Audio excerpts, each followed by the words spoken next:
Hi guys, welcome back to my channel. My name is Ro and I have not been here for a very long time. Usually I read about maybe 12 at most, and the last few months haven't been that great.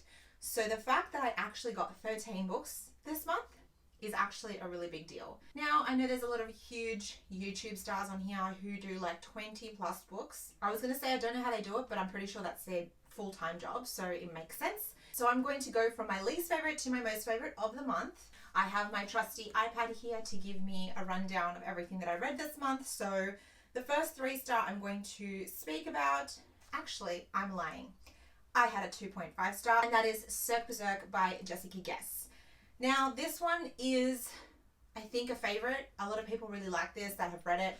It has high ratings. I just don't think it was for me. Let me explain what it's about first. This is a story focused around a senior trip at the end of the year where a bunch of seniors decide that they want to do something fun. They want to go to this abandoned amusement park. When they go there, there are some people in there killing them off one by one. So this is a slasher.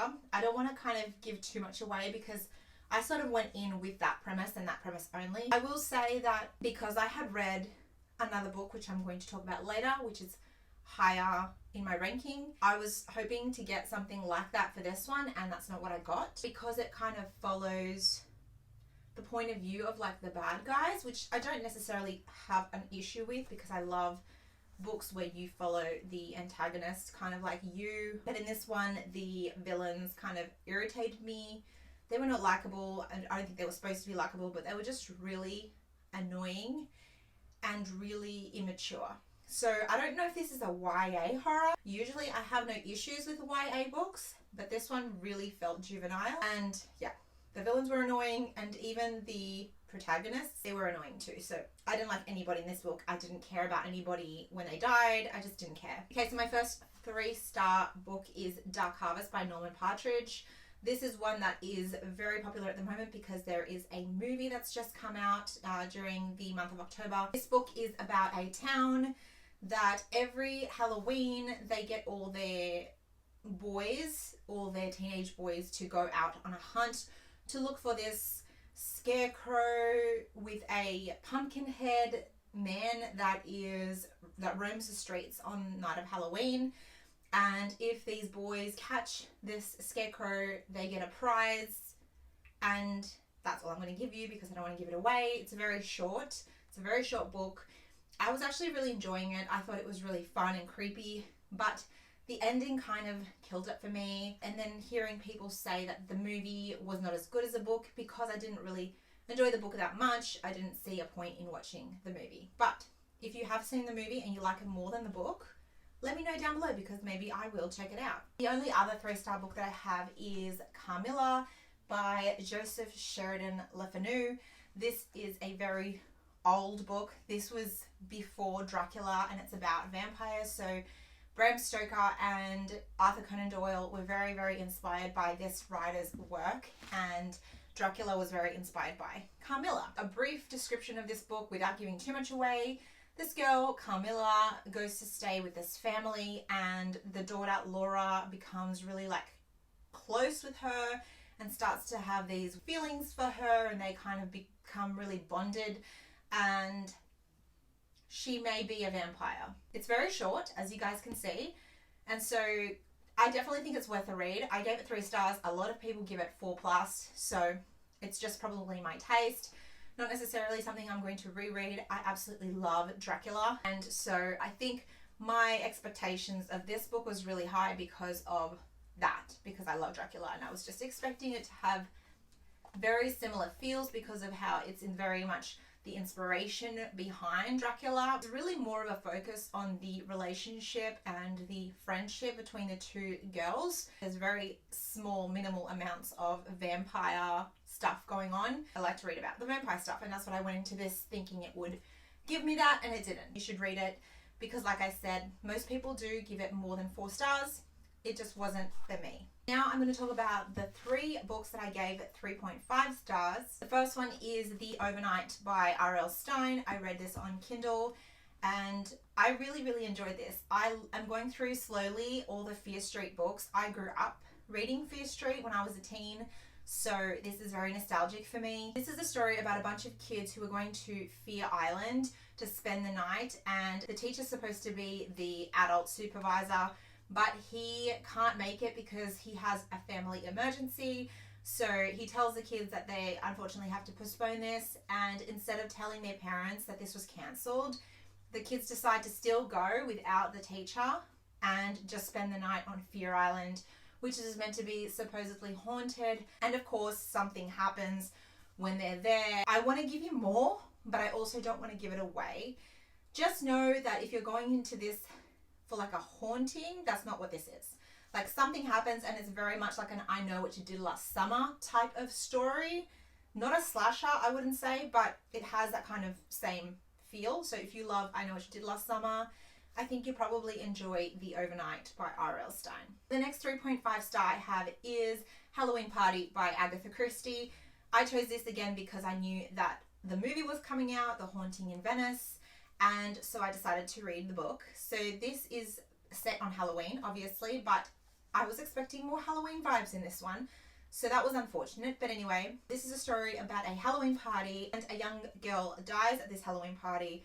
So then Hercule Poirot gets called to come and investigate and find out what really happened. So that's the basic premise. I actually quite enjoyed this one. This is probably one of my favorite ones that I've read from Agatha Christie so far on the Hercule Poirot series, and I definitely think you should check it out, even if you've watched the movie, because I watched the movie last night and it's actually completely different. The movie was very much using just the characters' names really, and the rest of the story was its own thing. And my last 3.5 is Such Sharp Teeth by Rachel Harrison. This was my first Rachel Harrison book. I did not read Cackle because I had heard such mixed reviews. This is a story about a girl who gets attacked in the woods and gets bitten, and she starts to go through the transition of becoming a werewolf. This is more so, I'm going to say, it doesn't really feel like a horror book to me. I wanted more werewolfy stuff to happen, and if you're going into it for that reason, you're going to be disappointed because that's not really the case. This kind of felt like the first half of Ginger Snaps, for example, but I wanted more of the second half of Ginger Snaps, where there's a lot of action and a lot of like werewolf killing and finding the dead bodies and stuff like that. So if you want that kind of thing, you're not going to get it in this book. This is more of a following the character, her changes in her body, how she is feeling, when she realizes what she's becoming, that kind of stuff. It's a lot more of a character development. So now I have 3.75 stars. I've started doing the quarter stars just because I noticed that I was doing a lot of 4 and 5 stars, and I realized that a lot of those 4 and 5 stars weren't like favorites. So 3.75 is like, it could have been a favorite, but it just didn't quite get there. So the first 3.75 star book that I'm going to talk about is Night Shift by Stephen King. I loved this so much. This was so much fun. This is a book of lots of little short stories, so I can't really give you a overall plot because there's so many different ones, but there are stories in here that you would have heard about. So for example, Jerusalem's Lot, which is also, there's a TV series called Chapelwaite with Adrian Brody. Really good. I really enjoyed it. That's based on the story Jerusalem's Lot. There's also The Boogeyman, which is a movie that's just come out this year. And of course, Children of the Corn. There are lots of movies about Children of the Corn, but I'm going to say I did watch the original movie and it's very close to this short story, so highly recommend this. The reason I gave this 3.75 and not 4 stars is because there's so many short stories. There is, let me count them, 20 stories in this, so it's very quick stories, and it's really hard to rate a short story collection and give it like the proper rating because of that. So what I did is, in my book and on my Goodreads review, I gave individual scores, and then I kind of averaged out all the scores and got 3.75. So that is how I got that number. Next 3.75 book is The Graveyard Shift by Maria Lewis. This is an Australian author. I had no idea when I picked it up, which is cool because I'm Australian and I need to definitely read more Australian authors. I have read a few, but I'm not going to rant about it now because we're talking about this book. So this is really, really fun. It was a fun story. It's about a girl who works at a radio station and she has a radio show called The Graveyard Shift, and it is of course during the graveyard shift, and it's mainly centered around everything horror, so horror stories, horror movies, horror music. I believe it is on the night of Halloween. Tinsel is working and she gets a call from a fan who wants to win some tickets for a movie, and while she's on the phone answering some questions, the fan gets attacked and killed on air live, and Tinsel thinks it's just a joke. But then the next day, the police show up and they tell her that this girl has been killed and that Tinsel's show and the recording is the last time anybody heard her voice. So then obviously the police get involved and Tinsel has to kind of help the police figure things out.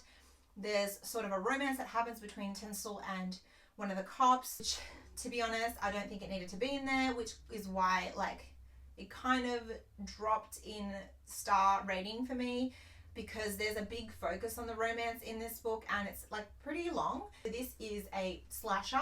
I just loved this storyline. There's some really cool scenes in this that remind me of movies.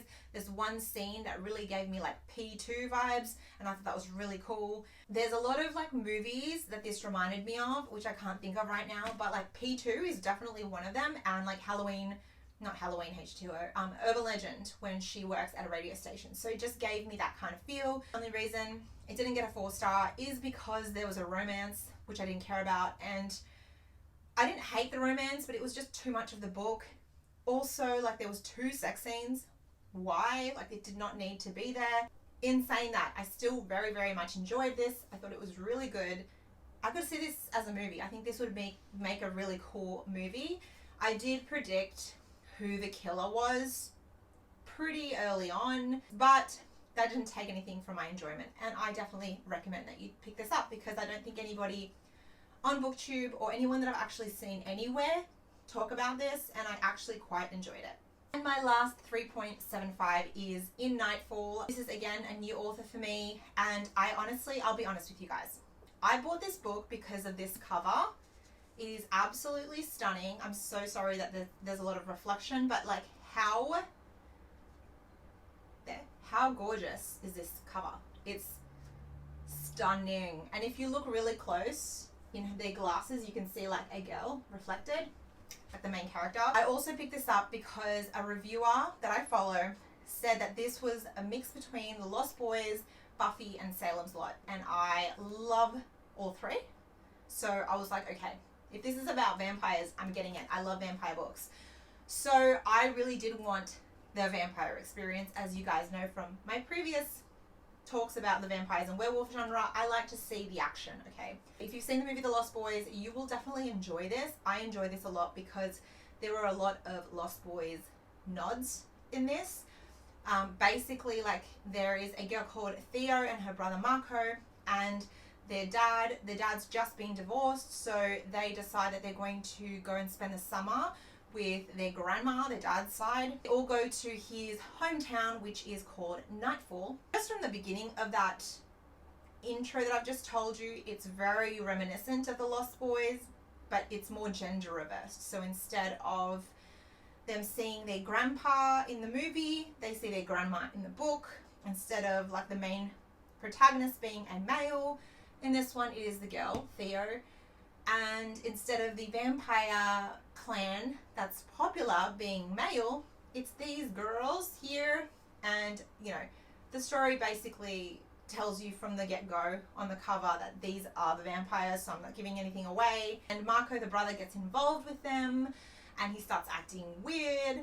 And Theo is trying to figure it out, and basically that's the storyline. So this is definitely not exactly like The Lost Boys, but there are little nuggets thrown in there that if you're a Lost Boys fan, you're going to pick up and be like, yeah, that's very similar. But overall, the whole plot is very different. So if you did like The Lost Boys, you will love this. I think it was so fun. The reason it wasn't a 4-star or higher is mainly the pacing and a lot of the romance, that there's a romance here between Theo and a boy, and it's just like unnecessary for me. Like, as you guys can tell just from everything I've said, I don't necessarily love romances in these kinds of books.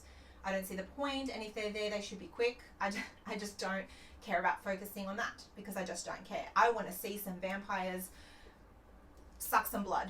That sounds really messed up, but you guys get what I mean. Like, I want to see the action. I want to see some crazy vampire stuff happening. I want to see some fights. You know, that's what I want to see. The last act in this book is the best. That whole scene in the house is awesome. So that's exactly what I wanted by action. I wish that that was spread out more. I wish there was a little bit more of like being able to see the vampires do things. The thing is with this book, it's all through Theo's perspective. Theo's perspective? Oh my god. Because it's only through Theo's perspective, we only see what she sees. So she doesn't get the behind the scenes with her brother and the girls. So I wish that this author would have given Marco, the brother, some chapters where he was like kind of seeing things and, you know, noticing things, because you know these girls are vampires. So it's not like it's a spoiler. It would be cool to see them do some vampire stuff. But unfortunately, because Theo is not that involved with these girls as much, you don't see that side as much. So the vampire-y stuff is sprinkled throughout a little bit, but the very end is where it all is like there. So I just wish this had more of that throughout. I still really, really enjoyed it. I love this book.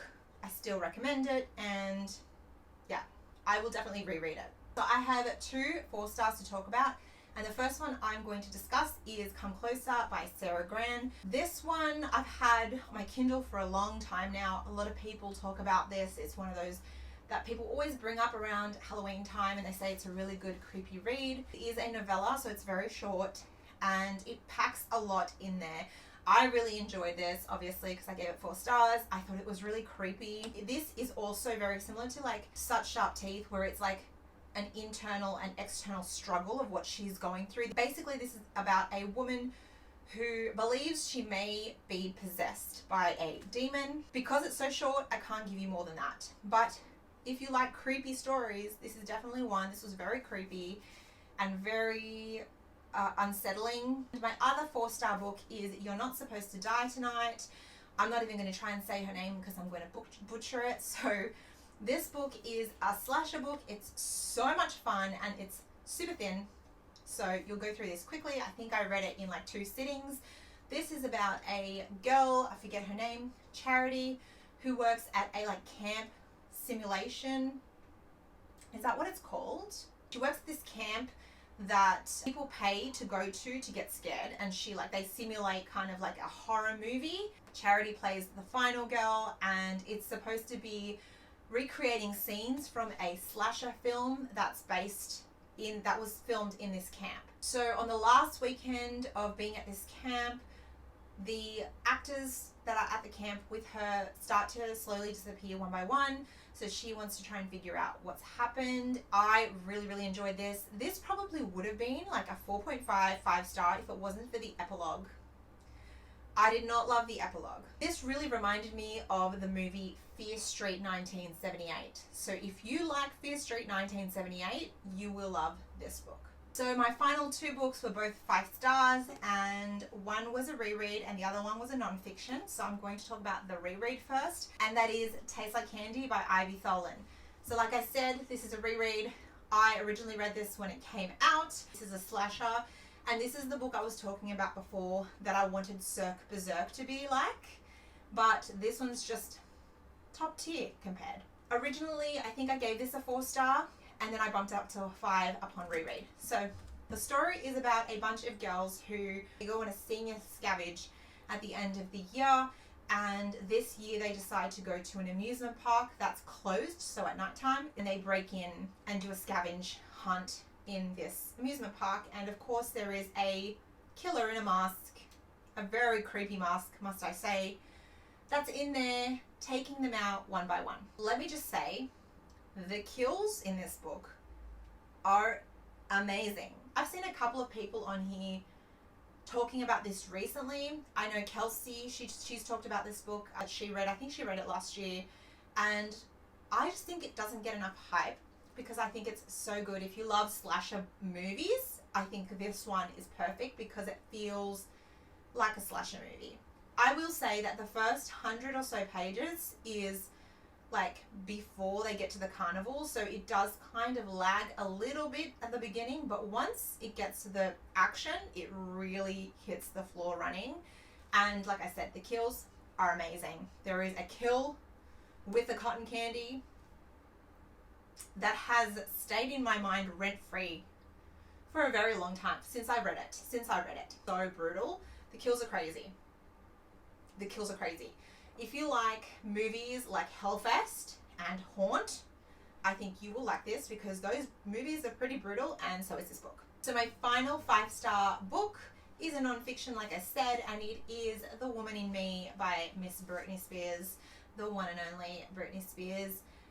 I needed to read this as soon as it came out because everybody was talking about it, and because I grew up with Britney. I literally idolized her. She was my everything when I was a teen.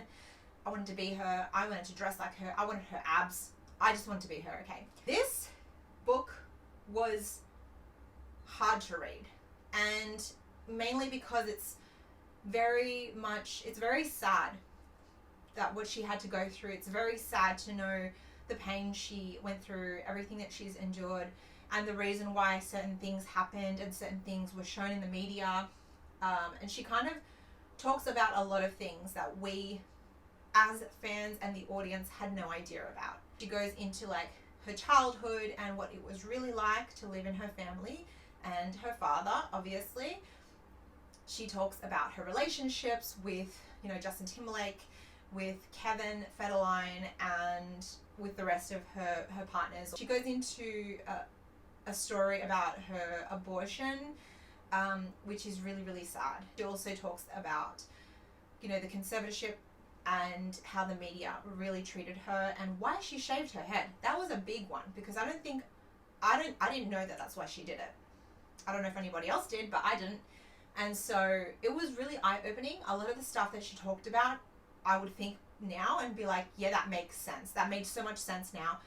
Looking back, I'm like, okay, I get it. I get why all this stuff happened. What's really a bummer is that people are focusing only on Justin Timberlake and only the parts about Justin Timberlake, but there's so much more going on in this.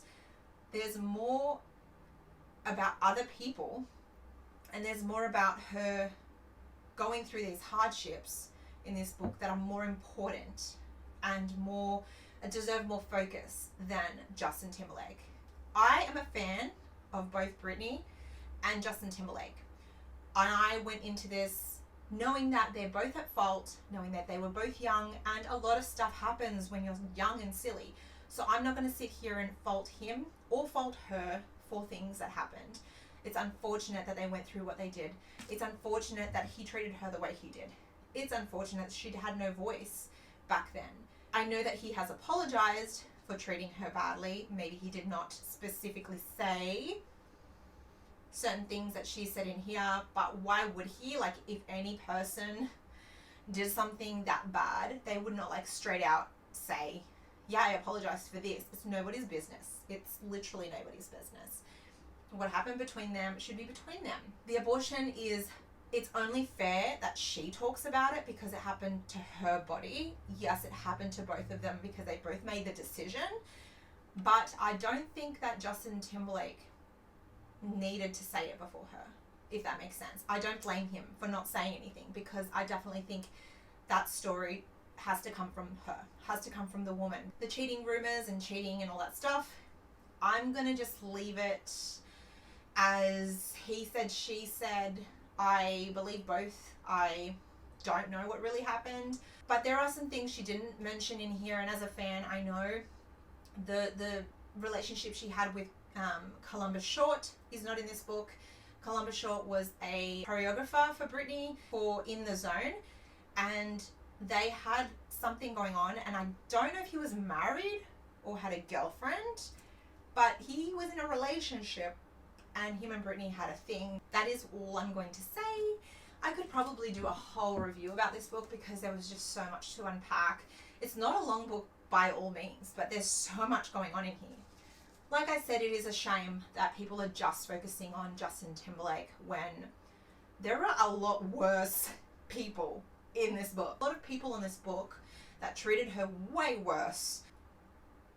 So I'm just going to leave that out there. You guys need to calm down a little bit and just have some empathy for people.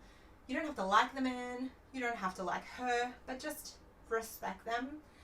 Brittany didn't make this book so people could apologize to her. She made this book so people would know her truth. So anyways, 5 stars because I loved it, not necessarily because the writing was amazing, but I really liked seeing behind the scenes of what really happened, and everything made sense and started to connect. So highly recommend. If you're a fan, I highly recommend. Okay guys, so that is it for the month of October. I hope you guys enjoyed my wrap up. I'm so sorry I have not been here, but now you finally have a video. I am going to be uploading a movie wrap up as well for the month of October, so stay tuned to that. That's coming soon. I know we're already in on day 4 of November, but your girl is busy. She has a life, okay? I don't get paid for this. I'm doing this for fun. So I hope you guys enjoyed this. Please give it a thumbs up if you enjoyed this content. Please write down below, comment below anything about any of the books that I've discussed, whether you liked them, whether you didn't. Give me some recommendations if some of these books remind you of other books. I would love that.